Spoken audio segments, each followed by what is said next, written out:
The war room buzzed with angry voices. Holographic star maps filled the air above the massive circular table. Red dots marked Krex Empire fleets. Blue dots showed Zephyrian Federation ships. Both sides had been building up their forces for months. Ambassador Veltar of the Nithic watched the heated arguments with growing concern. His gray skin had turned pale, and his four eyes darted between the military commanders from both factions. The Galactic Council had tried to keep peace for over 300 years. Now that peace was cracking like old glass. "Your ships crossed into our territory first," shouted General Thax of the Krex Empire. His red scales flared with anger. "The mining rights to the Kepler Nebula belong to us." Admiral Zekelin of the Zephyrian Federation stood up quickly. Her blue skin glowed brighter when she was mad. "Those mining rights expired 50 years ago. The Council records clearly show." "Enough." Veltar's voice cut through the noise. His translator device made his words echo in the chamber. "We are here to find peace, not to throw blame around like children." The room went quiet.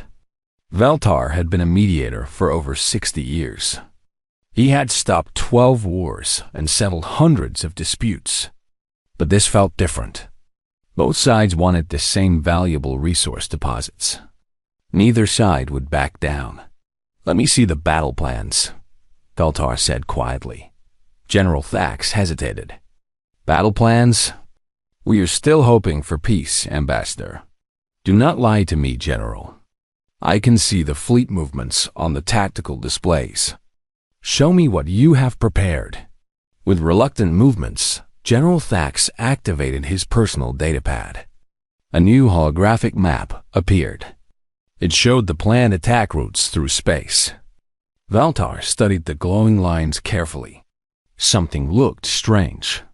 "Admiral Zekelin, your plans as well, please." The Admiral shared her battle plans too. Veltar compared both maps. His eyes widened as he noticed something very odd. Both sides had drawn their attack routes around the same area of space. A large empty zone marked only with the simple label Sol System. "Why do your fleets avoid this sector?" Veltar asked, pointing at the empty space. Both commanders looked uncomfortable. General Thax cleared his throat loudly. "That area. It has difficult navigation hazards." Admiral Zekelin nodded quickly. "Yes, very dangerous asteroid fields. Not worth the risk." Veltar had been a diplomat long enough to know when people were lying. He pulled up the official star charts. The Sol System showed no unusual hazards. Just one yellow star with several small planets. Nothing that would make experienced military commanders afraid. "These charts show no navigation problems," Veltar said slowly. "The charts are old," General Thax said quickly. "New asteroid storms.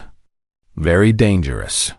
Recent solar flares too," Admiral Zekelin added. "Terrible radiation. Impossible to fly through safely." Veltar noticed that both commanders were now sweating despite the cool air in the chamber. Their stories did not match the official data. He decided to push harder. "I think we should move the peace talks to a neutral location. Perhaps a space station near the Sol System would work well." The reaction was immediate. General Thax jumped to his feet. "No, that would be inconvenient for supply lines." Admiral Zekelin shook her head rapidly. "Much too far from our main bases.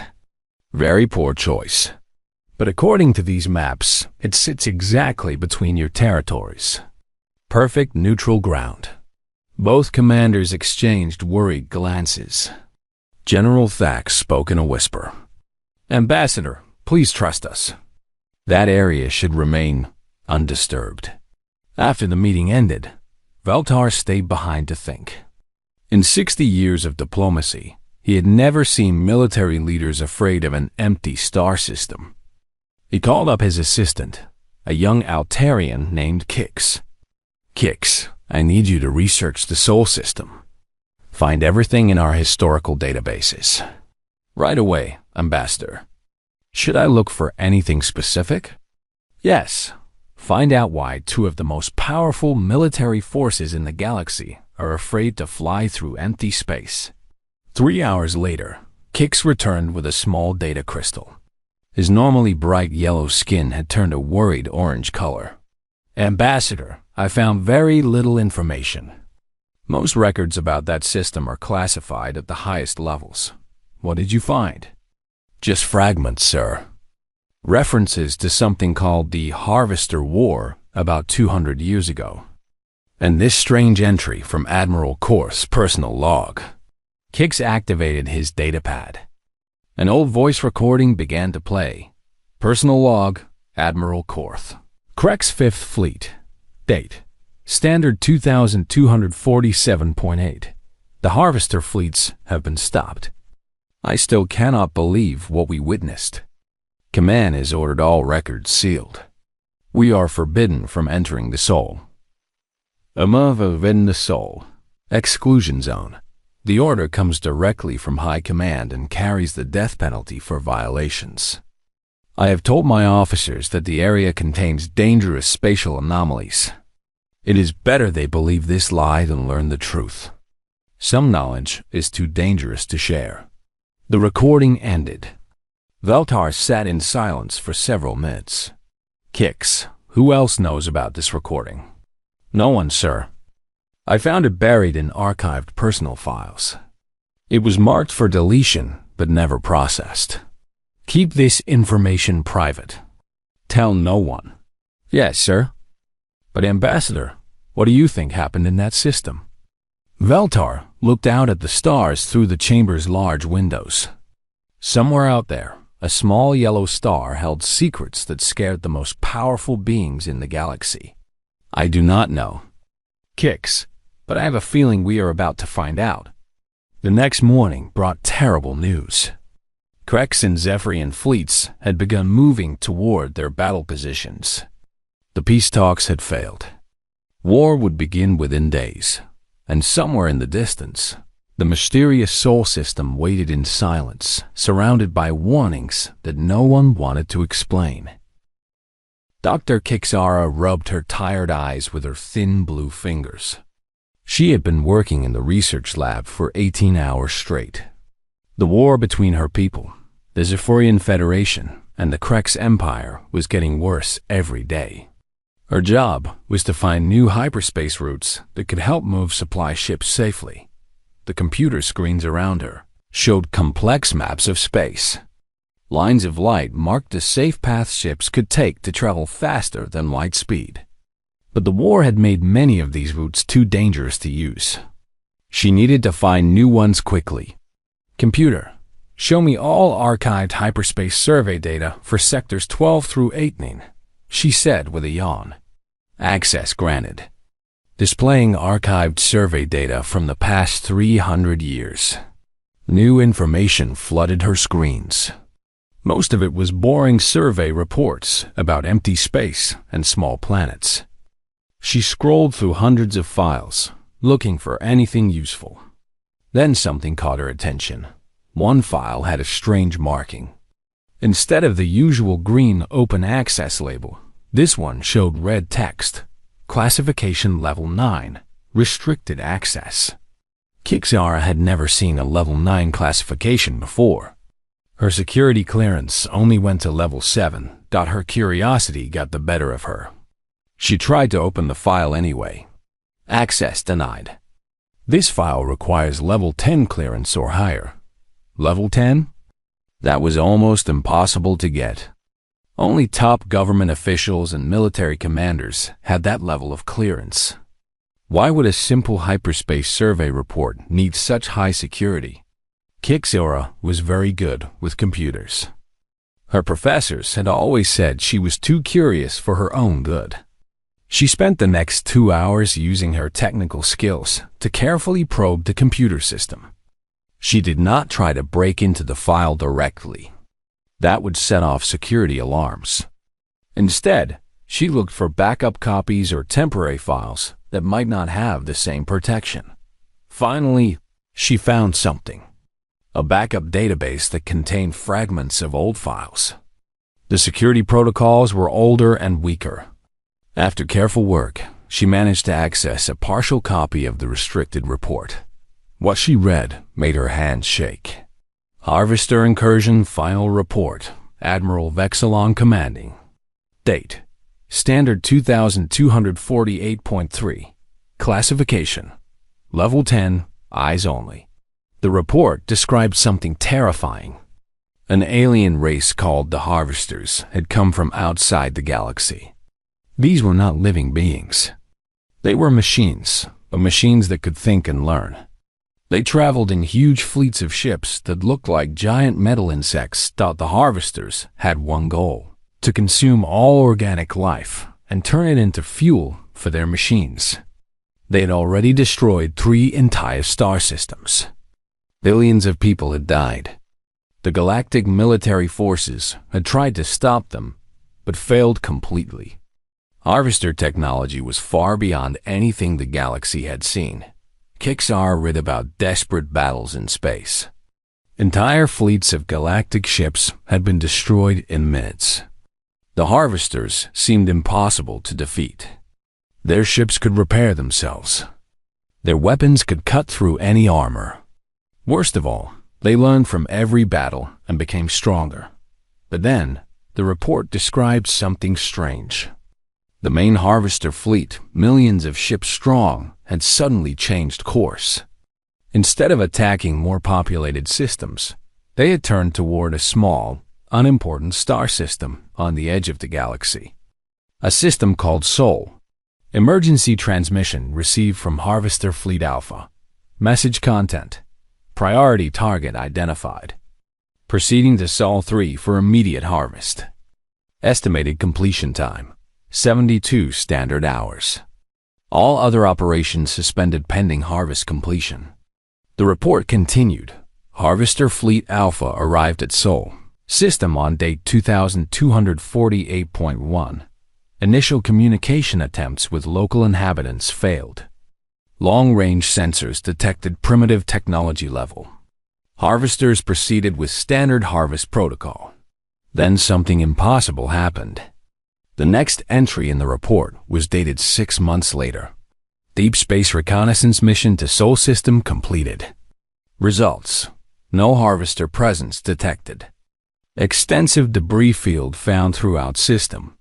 Analysis suggests Harvester technology, but in small fragments. No signs of Harvester ships. No response to communication attempts. Local planet Sol 3 still inhabited. Recommend immediate quarantine of entire sector pending further investigation. Kixar stared at the screen in shock. A Harvester fleet of millions of ships had disappeared. The same fleet that had destroyed 3 star systems had simply vanished near a primitive planet called Earth. She kept reading, looking for more information. The next entries were even stranger.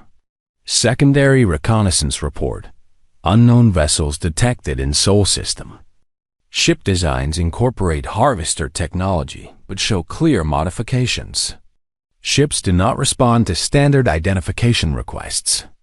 Recommend maintaining quarantine distance. Warning to all ships: Sol system designated as exclusion zone by Joint Command Order. Any vessel approaching within 50 light years will be destroyed without warning. This order applies to all galactic military forces. Exception requests will not be considered. The final entry made Kixara's blood turn cold. Personal note from Admiral Vexilon: I have seen the fate of the Harvester fleets. I have seen what the inhabitants of Sol 3 are capable of. I strongly recommend that this information remain classified forever. Some knowledge is too dangerous for civilization to possess. The inhabitants of Sol 3 have sent one message to Galactic Command. Thanks for the heads up about the metal locusts. We've handled the pest problem. No need to follow up. I pray we never have to deal with them again. Kixara sat back in her chair, breathing hard. The humans of Earth had defeated the Harvesters. Somehow, a primitive species had destroyed a fleet that the entire Galaxy could not stop Dot. She quickly copied all the files she could access and stored them on a private data crystal. This information was too important to keep secret. The war between her people and the Kreks was getting desperate. Both sides needed to know about this, but as she prepared to contact her superiors, alarms began ringing throughout the research station. Security guards rushed through the corridors. Her computer screen flashed red. Dr. Kixara, report to Security Office 1 immediately. Bring all research materials. Her hands moved quickly, hiding the data crystal in her shoe. She had been caught accessing the restricted files. But she had managed to copy the most important information first. 20 minutes later, she sat across from Director Zelmuth, the head of the research station. His large black eyes showed no emotion. Dr. Kixara, you have accessed classified information without authorization. This is a serious crime during wartime. Director, I was just looking for hyperspace routes. I did not mean to. The files you accessed are classified for the safety of all galactic civilization. You will be transferred to Deep Space Research Station Omega immediately. Your security clearance is revoked. You will speak of this to no one. Omega Station was at the edge of nowhere. Scientists sent there were usually never heard from again. But Kixara smiled slightly as the guards led her away. Before her arrest, she had managed to send a message to her old friend Dekmer. An investigative journalist thought the message contained just one line. Check the archives about the Harvester War. Sol System holds the answer. The truth about humanity was about to spread across the galaxy, whether the authorities wanted it or not. Dekmer stared at the strange message from his friend Dr. Kixara. As one of the galaxy's best investigative journalists, he had learned to spot important stories. This message felt different, urgent, dangerous. He started his investigation carefully. Official records about the Harvester War were almost impossible to find. Most databases simply said classified or access denied. The few public records only mentioned that an external threat had been successfully resolved 200 years ago. But Dekmer knew how to dig deeper. He specialized in finding people who had been there when important things happened. Barons often talked when they thought no one was listening. They met in old bars on forgotten space stations. They told stories to their grandchildren. Sometimes they even answered questions from friendly journalists. The first veteran he found was working as a mechanic on Gamma Station. Vorthik was an old Nithik who had served as a communications officer during the Harvester War. His 4 eyes had gone dim with age, and his gray skin was covered with scars from old battles. The Harvesters? Vorthik stopped working on the engine he was fixing. Why do you want to know about them? I am researching galactic military history. Dekmer lied smoothly. Just looking for personal stories from veterans. Vorthik looked around the empty repair bay, then moved closer. That was not a war, young journalist. That was a nightmare. Those machines, they were not like anything we had ever seen. What made them so dangerous? Everything. Vorthik's voice became a whisper. They could not be reasoned with. They could not be scared. They just consumed everything in their path. Entire planets would be stripped bare in days. Not just the people, the plants, the animals, even the dirt and rocks. They turned it all into fuel for more machines. But the war ended. They were defeated. Vorthik made a strange noise that might have been a laugh. Defeated? Is that what the official records say? He shook his head. We did not defeat them, boy. We could barely scratch their paint. I was on the bridge of the flagship when we got the last transmission from the main Harvester fleet. What did it say? Priority target identified. Proceeding the Sol 3 for immediate harvest. We thought they were going to destroy another colony world. Some primitive planet that would not be able to fight back. We felt sorry for the poor creatures living there. Vorthik turned back to his work, but Dagmar could see his hand shaking. What happened next? Nothing. Complete silence. We sent scout ships 6 months later to see what was left of the planet. They came back with the strangest reports. No harvesters. Just pieces. Tiny fragments scattered across multiple star systems. And the planet was still there. Still inhabited. Still primitive. Dagmar spent the next 3 weeks tracking down more veterans. Each one told similar stories. The pattern was always the same. Terror, helplessness, then sudden, impossible silence from the Sol system. On Kepler Station, he found Admiral Zextara, retired. She had commanded a rescue fleet sent to investigate after the harvesters disappeared. I will never forget what we found. She told him over drinks in a dark corner of the station bar. Harvester ships broken into pieces no bigger than your hand. But here's the strange part. They were not destroyed. They were taken apart, carefully, like someone had studied every bolt and wire. Taken apart by who? The humans, obviously. Though we did not know that word then. The inhabitants of Sol 3. We tried to make contact, to offer help. We thought they must be traumatized survivors who had somehow escaped the harvest. Admiral Zextara drank deeply before continuing.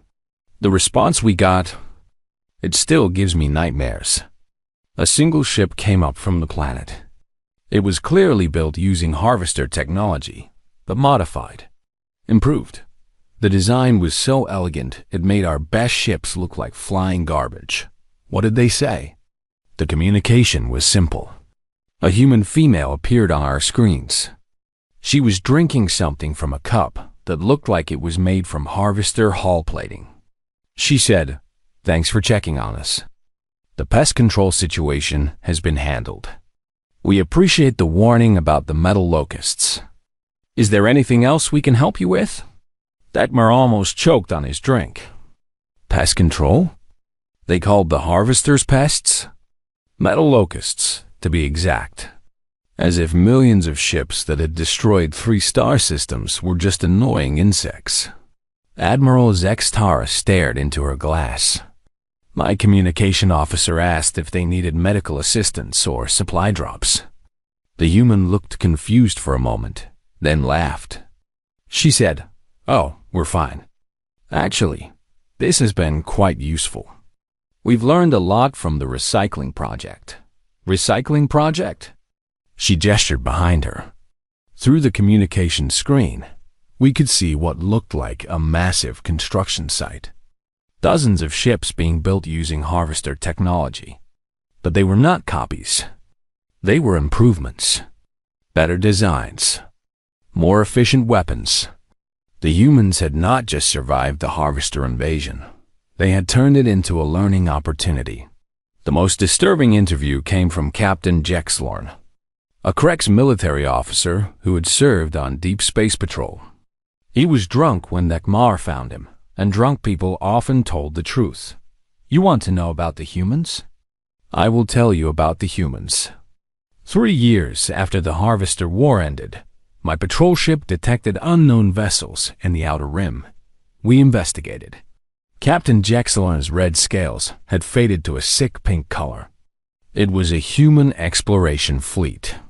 12 ships, all using modified harvester technology.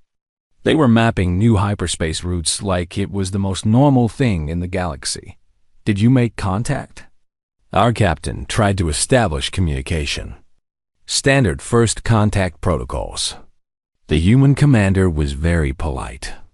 He introduced himself as Captain Johnson from the Earth Exploration Service. He asked if we needed any assistance. Dagmar waited for him to continue. My captain asked about the harvester technology in their ships. Captain Johnson looked surprised. He said, "Oh, you mean the old mining equipment?" "Yes, we've made some improvements to the design. Much more efficient now. Would you like to see the technical specifications? We're always happy to share non-military technology." Non-military technology? That was the terrifying part. To them, ships that could have destroyed our entire fleet were just mining equipment. When my captain politely declined the technical data, Captain Johnson smiled and said, "Well, if you change your mind, just let us know. We've got plenty more where that came from." The original owners left quite a large inventory when they decided to relocate. Captain Jexlund finished his drink and looked directly at Deckmer. Relocate. That is how they described the complete annihilation of the Harvester fleet. Like the machines had just decided to move to a different neighborhood. After weeks of interviews, Deckmer had enough information to understand the terrible truth. Humanity had not just defeated the Harvesters. They had treated them like a minor inconvenience, a learning opportunity, a source of useful materials, and somewhere in the Sol system, they were still there, still building, still improving their technology using lessons learned from dismantling the most dangerous threat the galaxy had ever seen. The war between the Krex Empire and Zephyrian Federation suddenly seemed very small and very foolish. The emergency session of the Galactic Council had been going for 6 hours. Representatives from 47 different species sat around the massive circular chamber, their faces showing fear and exhaustion. The war between the Krex Empire and Zephyrian Federation was spreading across the galaxy like a disease. Ambassador Veltar looked at the latest battle reports with growing horror. Entire star systems were becoming war zones. Trade routes were being destroyed. Refugee ships filled with families were fleeing from the fighting. Both sides seemed determined to destroy each other completely. "The situation is getting worse every day," announced Councillor Dexmar from the podium. "We have lost contact with 12 colonies. Both fleets are using increasingly dangerous weapons. If this continues, we may see the collapse of galactic civilization." Worried voices filled the chamber. Representatives argued about sanctions, peacekeeping forces, and diplomatic solutions. Nothing seemed to work. The Krex and Zephyrian forces were too angry and too proud to listen to reason. Then Commander Hexter of the Altarian Defense Force stood up. He was young for a military commander, and young officers sometimes had dangerous ideas. "Honored counselors, I have a proposal. What if we recruited additional military support? There are species in the galaxy that are not involved in this conflict. Species with advanced technology who could help us enforce peace." Several representatives nodded hopefully. This sounded reasonable. "Which species do you suggest, Commander?" asked Councillor Dexmar. Commander hexterated his datapad. A star map appeared in the air above the chamber. "I have been studying historical military records. There is one species that has demonstrated remarkable combat effectiveness. They defeated a major threat to galactic security with minimal assistance from us." A red dot appeared on the star map, marking a small yellow star near the edge of the galaxy. "I suggest we contact the humans of Sol 3. The chamber fell completely silent. Veltar watched as every single representative turned to stare at the young commander. The silence stretched on for a full minute. Then, slowly, nervous whispers began to spread through the room. Councillor Nexvala, the oldest member of the council, stood up slowly. Her ancient voice shook as she spoke. "Commander Hexter, I do not think you understand what you are suggesting. Counselor, the humans successfully defended themselves against the Harvester invasion. Their military capabilities could be exactly what we need to stop this war." "Defended themselves?" Councillor Nexvala made a harsh laughing sound. "Child, you clearly do not know the full story." She activated her own datapad with trembling fingers. New information appeared on the chamber's main display screen. Most of it was marked with the highest security classifications. "This is Intelligence Report Omega-7, compiled by our best analysis teams. It contains everything we know about human activity since the Harvester incident. The first image showed a space telescope view of the Sol system. Veltar gasped at what he saw. The entire system was filled with artificial structures. Massive space stations. Ships bigger than small moons. Construction projects that stretched across millions of kilometers. The humans have been busy since their first contact with galactic technology, Counselor Nexvala explained. They reverse-engineered harvester equipment and improved it in ways we still do not understand. The next image showed something that made several representatives faint. It was a peaceful-looking planet covered in green forests and blue oceans. The image looked normal until the scale marker appeared. The entire planet was artificial. This is what humans call a nature preserve, the counselor continued. It is larger than most inhabited worlds. Our long-range sensors detect massive energy readings from beneath the surface. We believe it is actually a weapons testing facility designed to look like a natural environment. Commander Hexter was starting to look less confident. But surely they would be reasonable.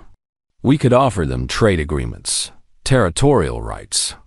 Counselor Nexvala pulled up another file. This is an intercepted human communication from last month. It was broadcast on an open frequency from Earth to one of their exploration fleets. A human voice began speaking from the chamber's speakers. The tone was casual, friendly, like someone discussing vacation plans. Hey, Exploration Team 7, this is Mission Control. We finished the asteroid mining project in Sector 15. Harvested about 4 billion tons of useful materials. The new nano-swarms are working great. They can strip a whole asteroid field in just 3 days. The engineering team wants to test the improved efficiency on something bigger. Maybe a small moon next time? Also, the coffee shortage on Station 12 has been resolved. Turns out the problem was a contaminated water recycler. Fixed it by rebuilding the whole station from scratch.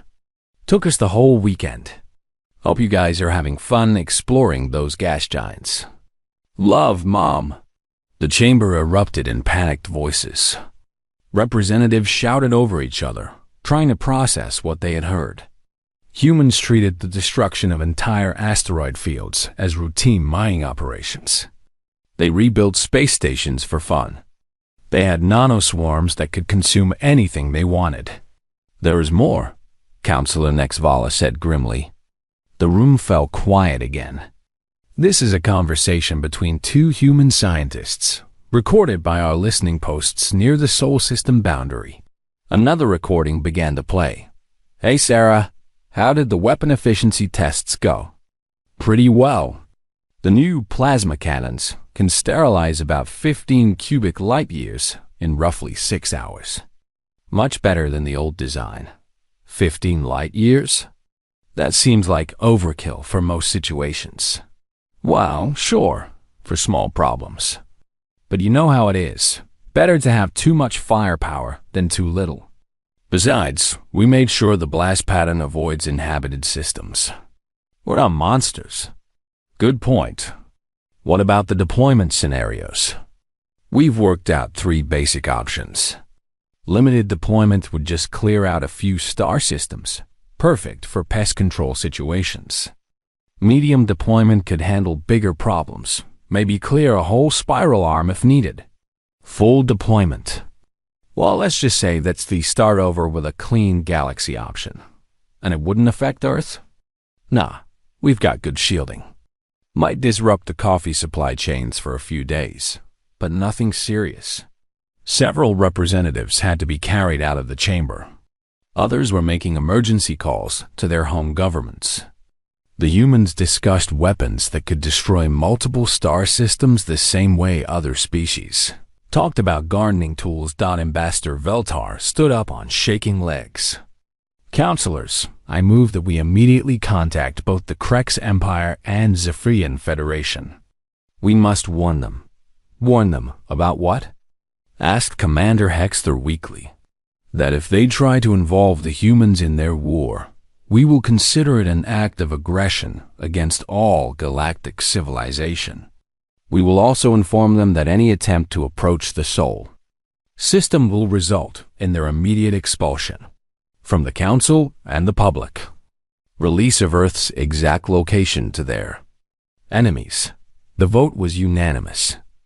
47 different species, many of whom disagreed about everything else, all voted for the same thing. Keep the humans out of this war at all costs. As the emergency session ended, representatives hurried back to their ships to carry the warning. The message would be simple and clear: leave Earth alone, and pray that Earth continues to leave everyone else alone. In the empty chamber, Counselor Nexvala sat alone, staring at the star map still showing the Sol system. She had been alive during the Harvester War. She remembered the terror, the helplessness, the certain knowledge that galactic civilization was about to end. Now she felt that same terror again, but for a different reason. The Harvesters had wanted to destroy all organic life. The humans just wanted to be left alone to work on their projects. Somehow, that was much more frightening.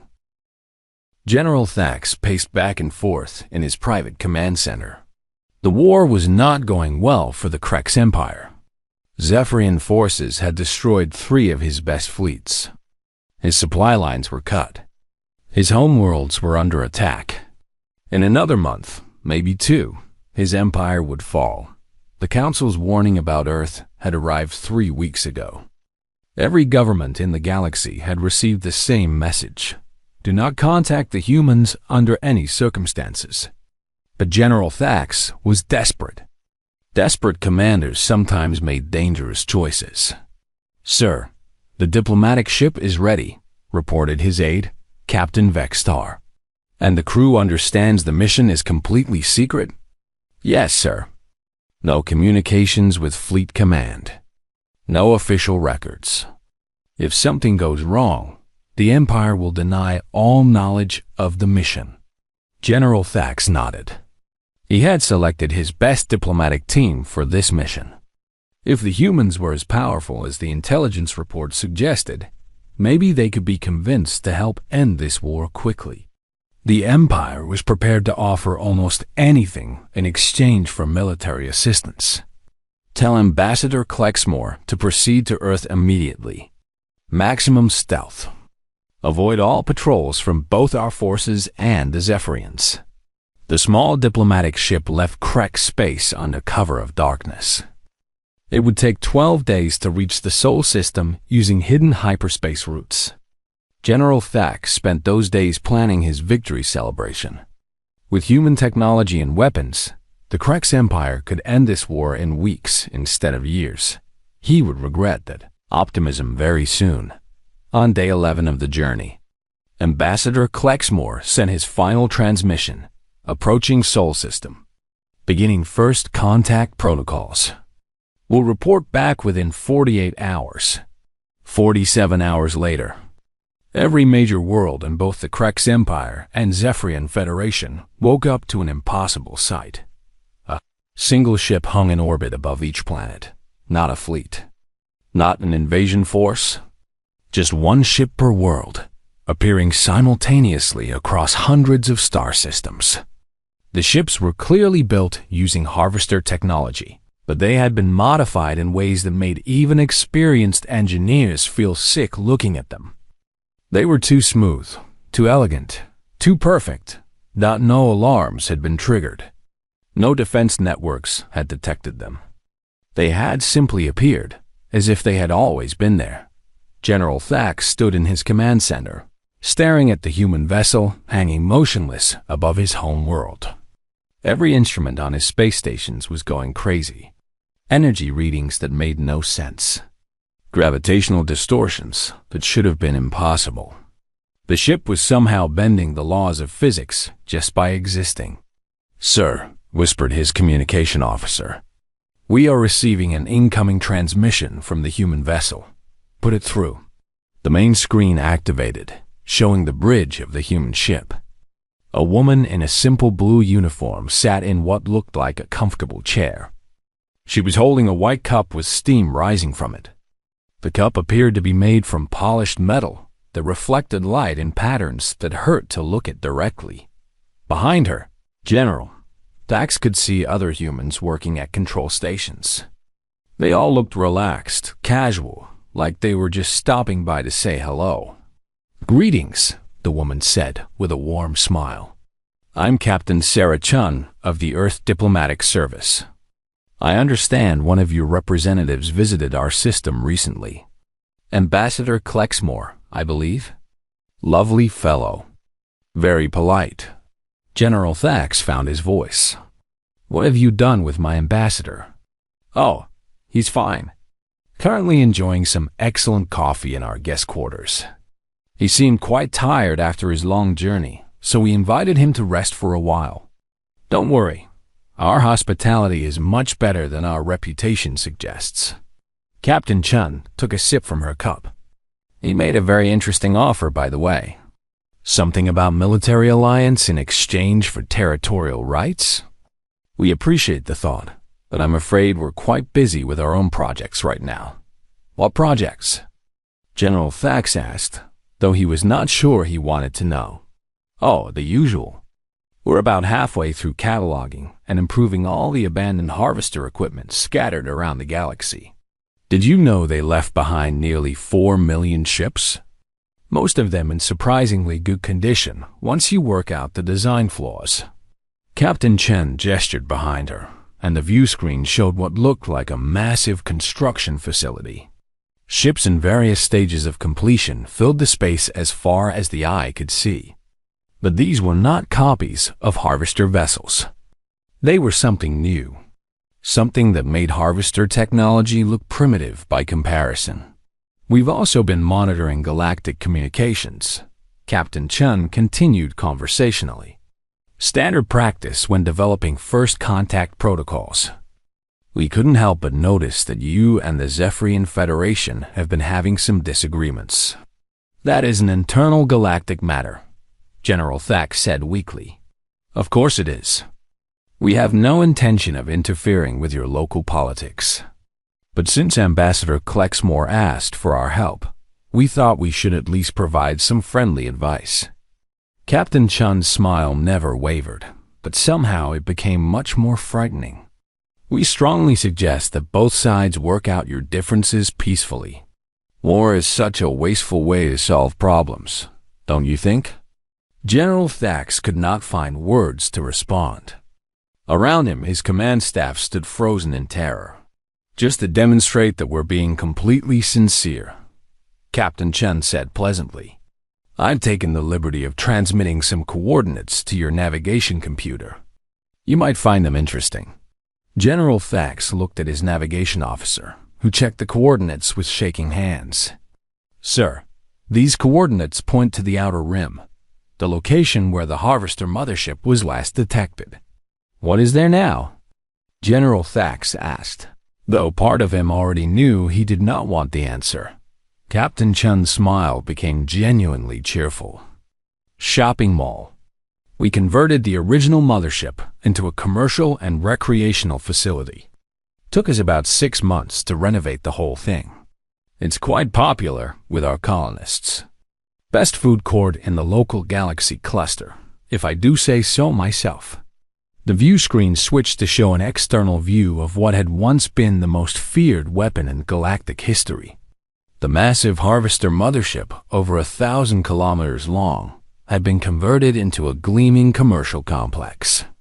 Humans walked through the corridors where machine intelligences had once planned the destruction of all organic life. Children played in parks built inside weapon bays that could have destroyed planets. The original owners left behind some fascinating architecture, Captain Chun explained. "We kept most of the structural elements but updated the interior design. Much more welcoming now. We even have a historical exhibit about the old residents. Very educational." General Thax felt something break inside his mind. The most powerful weapon ever created had become a shopping center.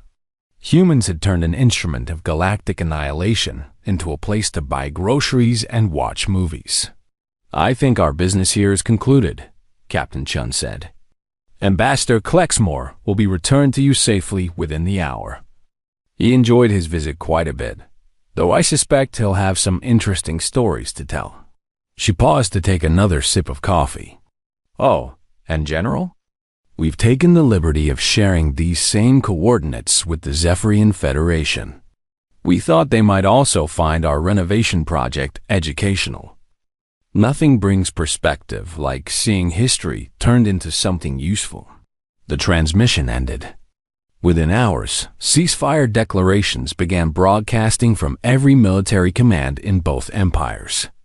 The war that had threatened to destroy galactic civilization was over in less than a day.